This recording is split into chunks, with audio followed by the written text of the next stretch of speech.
mas marami pa ring mga taga-Luzon ang tiwala sa panunungkulan ni Pangulong Ferdinand Marcos Jr. habang pinakamababa naman sa Mindanao.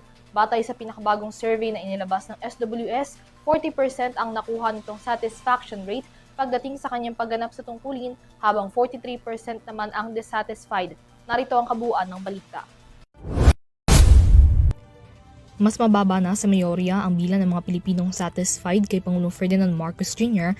at sa kanyang pagganap sa tungkulin pagsapit ng Nobyembre noong 2025.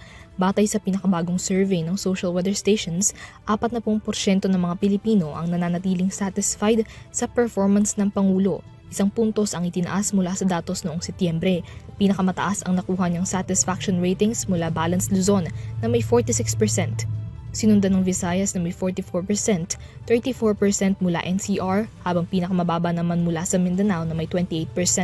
Mas mataas din ang nakuha niyang satisfaction scores mula sa mga kalalakihan na 42% ng kanyang satisfaction ratings at mula sa mga edad 55 pataas na bumubuo ng 51% ng kanyang grado noong Nobyembre. Samantala, naitala naman sa 43% ang dissatisfied o bilang ng mga Pilipinong hindi nasiyahan sa trabaho ng Pangulo noong Nobyembre mula sa 44% noong Setyembre. Pinakamalaking bilang nito ay mula sa Mindanao na may 56% dissatisfaction rating.